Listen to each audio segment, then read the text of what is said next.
Olá pessoal, tudo bem com vocês? O Wellington Rezende aqui, ou simplesmente Tom. Então, eu tinha planos essa semana de gravar um novo vídeo, sobre literatura, sobre um novo livro, só que teve um acontecimento na segunda-feira que me fez mudar os planos e trocar o livro do qual eu falaria hoje, tá? E esse livro que eu vou falar hoje é O Ódio que Você Semeia, da autora norte-americana Angie Thomas, tá? Antes de falar sobre este livro aqui, eu vou comentar o que me fez mudar de ideia. Na segunda-feira, um menino de 14 anos, João Pedro, residente ali em São Gonçalo, no Rio de Janeiro, foi morto em uma ação policial. Negro, estava no quintal da própria casa, inocente. E assim, eu gostaria que fosse a última vez que esse tipo de notícia fosse dada, mas infelizmente não foi a primeira, não vai ser a última. E eu fico me perguntando, até quando? Até quando isso vai ficar acontecendo? E a impunidade solta, né? Não estou, falando mal da polícia em si, porque eu sei que nós precisamos de segurança. Tenho um irmão que é policial, eu entendo como muitas coisas funcionam, eu só não entendo como ainda tem tanta gente despreparada. E assim, o que vem na sua cabeça quando você pensa que um adolescente de 14 anos, inocente, foi morto no quintal da própria casa, né? A primeira coisa que a gente vem à cabeça é a cor da pele, racismo, porque você não vê esse tipo de coisa acontecendo em bairros nobres com meninos brancos. Então, vamos lá falar sobre o livro The Hate You Give, O Ódio que Você Semeia, tá? Aqui no livro nós temos tanto o nome, o título em língua portuguesa, quanto o título em inglês, porque as iniciais, T-H-U-G, T-H-U-G, formam a palavra thug, que é uma gíria para bandido. E neste livro tem um momento que um personagem, ele comenta sobre uma das letras do Tupac e fala que o ódio que você dá às crianças, volta e ferra com a sociedade. Você vai entender um pouquinho mais o porquê dessa fala desse personagem, tá bom? A protagonista aqui, que inclusive está na capa, tem uma capa baseada no filme também, tá? Essa aqui é a capa original, se chama Star, com 2 R's, como o pai dela deu o nome para ela, né? E eles moram no Garden Heights, que é um bairro pobre, em sua maioria, em que os residentes são afrodescendentes, e os pais queriam que ela tivesse uma vida diferente, oportunidades diferentes, e acaba colocando ela numa escola particular, ela e o irmão, o Seven, em que eles são um dos poucos negros em que há nessa escola. Em um outro bairro, uma escola em que a sua maior parte são brancos e ricos. E um dia, a Star resolve ir em uma festa no bairro dela, um bairro pobre, com a irmã do irmão. Teve uma época que os pais estavam separados, ele acabou se envolvendo e teve um filho fora do casamento quando estava separado, tá? E ela tem amizade, com ela e acaba nessa festa. Lá nessa festa, a Star não está muito habituada, com o estilo de vida ali, porque ela já está um pouco distante, e acaba encontrando um amigo de infância, o Khalil. E o Khalil, tá todo bonitão, com roupas caras, se vestindo bem. Aí a Star fica com uma pulga atrás da orelha e começa a questionar, o Khalil, o que ele anda fazendo para ter dinheiro para estar com essas roupas, Ele fala que o dinheiro que ele ganhava trabalhando na mercearia, porque ele trabalhava com o pai dela no mercadinho, não estava dando muito, ele precisava sustentar a casa, a avó dele foi diagnosticada com câncer e acabou sendo despedida do hospital depois que descobriu a doença. Acontece isso. Então, ele precisou ter outros meios para ganhar dinheiro, só que ele não fala nada para ela, Eles estão conversando ali, deixa esse assunto para trás, Começam a relembrar do passado, quando tem barulhos de tiro, De tiros nessa festa. E o Khalil a pega pela mão, sai correndo e a leva pro carro dele para eles saírem dali para um local seguro, Eles encostam e começam a conversar, falar sobre o tempo de infância. E até um momento engraçado, porque quando eu tava lendo eu fiquei, uau, uma referência a Harry Potter, nesse livro que eu não esperava, que eles costumavam ler os livros, assistir os filmes, quando criança e brincar que cada um era um personagem, e tudo mais. Rola um clima, mas a Star fala que não pode acontecer nada entre eles no momento porque ela tem um namorado lá da escola dela, Ele comenta que sabia e que esperaria, porque eles tinham o tempo todo, pela frente, né? Infelizmente não foi bem isso que aconteceu, né? Eles começam a rodar o carro novamente. Poucos metros depois, eles são parados por uma viatura policial. O Khalil já fica chateado, porque não tinha nenhum motivo para ele ser parado. Os documentos do carro não estavam atrasados, né? Ele não estava correndo. E o policial é grosso, né? Um pouco mal educado, né? E ele fala, por que você está me parando? O policial se recusa a responder, fala que ele estava com a lanterna, uma das lanternas traseiras, né? Apagadas, pede documento, pede para ele sair do carro. O Khalil já fica bravo, porque pediu para ele abaixar a música também. E a Star fica muito preocupada e fica mandando ele fazer tudo o que o policial tá mandando, porque foi algo que os pais dela, né, ensinaram isso desde criança. Sempre que um policial pedir pra você para e faz tudo que ele manda, né, deixar as mãos sempre às vistas.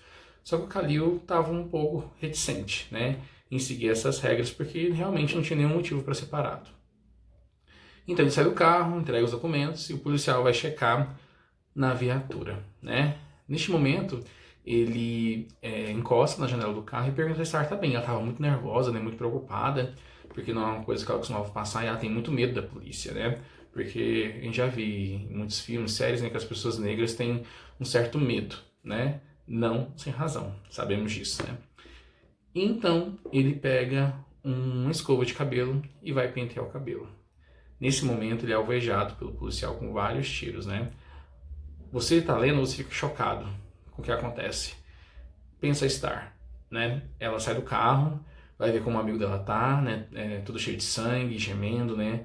E aí ela tenta fazer alguma coisa, pede pro policial fazer alguma coisa, o policial manda ela ficar quieta, algema, e pergunta onde está a arma. Aí a Star, que arma? Do que você está falando? Ou seja, ele tinha cometido um erro, ele tinha confundido, né, a escova de cabelo do Khalil com uma arma de fogo. Por quê? Por que ele confundiu com arma de fogo? Porque era um menino negro? Porque estava num bairro pobre? Será que fosse um menino branco num bairro rico, ele também confundiria uma escova de cabelo com a arma de fogo? Não havia arma no carro. Então, essa, né, é a situação inicial do livro. Eu não estou dando spoiler nenhum, porque isso acontece logo no primeiro capítulo, né? Tá na sinopse, né, a premissa e tudo mais. Mas então, do que trata o livro? Qual que é a história que vai se desenrolar a partir disso? Então, a Star vai sofrer uma pressão da comunidade dela para poder contar a verdade, né? Que o Khalil não era um criminoso, né? Que ele não tinha armas ali para sofrer qualquer tipo, né, de represália policial. A polícia vai tentar desacreditar a Star e o Khalil, vai inventar coisas sobre o Khalil, né? E a família dela vai ficar dividida. A mãe quer que ela não se que ela não participe disso, que ela fique de fora, que ela não deponha. E o pai já pensa o contrário, que acha que a voz dela, né, é uma arma poderosa para combater essa injustiça que está sendo feita. E ela vai ficar, né, nesse meio termo aí. Segue o que a mãe está falando, o que o pai está falando, cede a pressão da polícia, a pressão das pessoas do bairro, porque logo todo mundo descobre que era ela que estava com ele naquela noite. Então acontecem vários questionamentos. Às vezes parece tão óbvio, né, qual que é a resposta, mas não estando na pele da pessoa é muito difícil questionar. E durante o livro ela vai dar bastante visibilidade a muitas coisas que acontecem, né? Então ela fica com vergonha, não quer que os alunos da escola saibam, e as amigas dela têm alguns comportamentos, né, estranhos, ela tem um namorado na escola, enfim, não vou contar muito mais porque senão vai acabar estragando a história de vocês. Mas assim, eu penso que esse livro aqui deveria ser um livro adotado em todas as escolas. Para mim, ele já é um clássico e penso que daqui a uns anos ele pode ser um clássico tão grande quanto o Sol é para Todos, da Harper Lee, tá? Por conta dessa questão racial. É um livro impactante, tá? Mexe com questões delicadas. Falar sobre racismo é importante. Eu não estou no lugar de fala, né? Por não ser negro, mas não é porque você não é negro que você não pode ser antirracista. Na verdade, você deve ser. Então, nós temos uma dívida muito grande, né, com o que foi feito com os negros desde sempre. Assim, muita coisa já foi, digamos que, remediada, mas temos uma dívida histórica ainda a ser paga, né? E está longe ainda de ser paga. Nós vemos injustiça o tempo todo. E o João Pedro foi mais um caso. E assim, a gente tem que deixar de pensar nesses casos como apenas números, né? E pensar que é uma pessoa, que tem família, que tinha um futuro, né? Muito grande pela frente. Eu trabalhei esse livro, né? Numa época que eu estava dando aula de literatura em uma escola para alunos do nono ano. Foi uma experiência incrível, incrível. Os alunos ficaram muito impactados com a leitura. Eu fazia leitura com eles, né? E a gente sentava em roda e debatia, e foi um momento muito interessante. Quando eu pedi a análise literária do livro, além de colocar as questões básicas, como foco narrativo, né? Tempo, espaço, eu também perguntei perguntas assim, mais para o âmbito pessoal. Se eles já tinham visto algum tipo de preconceito ou racismo sendo cometido, se eles já sofreram algum tipo de racismo. E assim, as respostas deles eram de cortar o coração. Histórias que eu ficava pensando, gente, como que isso pode acontecer? Como pessoas tinham coragem de dizer isso para uma criança?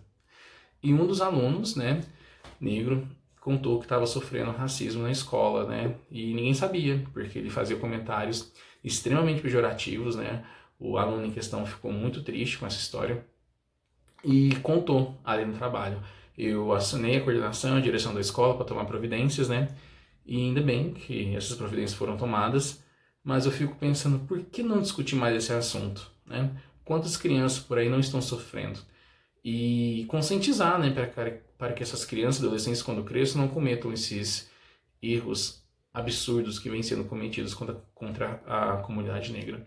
Então, o Ódio que Você Semeia, eu penso que é uma leitura obrigatória, tá? É um livro excelente, você lê super rápido, ele tem 390 e poucas páginas, uma experiência incrível.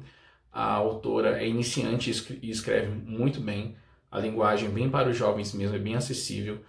Parecem personagens reais que você encontra assim, sabe? Você se apega a eles, você se importa com eles. Por isso que às vezes é tão difícil você ler algumas coisas que acontecem aqui, algumas coisas que causam revolta, mas você pensa, eu já ouvi uma história assim, isso já aconteceu antes. Então é isso, pessoal. A minha dica de hoje aqui, The Hate to Give, o Ódio que Você Semeia, e façam essa leitura, tá? Espalhem essa história pelo mundo. Tem um filme também, que infelizmente sofreu meio que um boicote aqui no Brasil, saiu em pouquíssimas salas, quase ninguém conhece, num país onde, né, eu não sei os números exatos, mas metade ou mais da metade da população é negra ou parda, então essa história deveria ser conhecida por todo mundo, tá bom? Aqui atrás, né, temos A Justiça é Cega, e será que é cega? Ou ela vê só certas cores, né? Então é isso. Foi bom conversar um pouco com vocês sobre esse livro que é muito importante para mim, que faz a gente poder refletir sobre esse assunto tão delicado, tá bom? Nos vemos nas próximas e espero que seja um livro, né, e um assunto um pouquinho mais alegre, tá? Mas por mais que a leitura seja triste, ela é essencial, tá bom? Um abraço do Tom. Tchau.